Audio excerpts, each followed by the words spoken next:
সে বলো তো কি আছে বন্ধুরা, বলো, বলতে পারবে?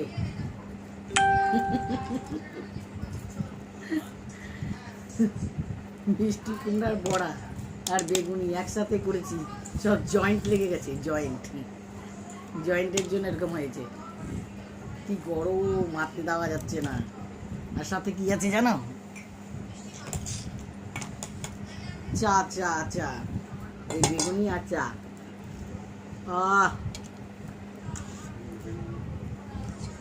মুড়িও আছে, মুড়ি মুড়ি। ঠিক আপনি হেভি টেস্ট কিন্তু। ছুরি ভাজা মুড়ি সব আছে, মুড়ি মুড়ি মুড়ি সব দিয়ে খাচ্ছি। টাটা, সাবস্ক্রাইব করে নিও, ফলো করে নিও বন্ধুরা। ভালো লাগলে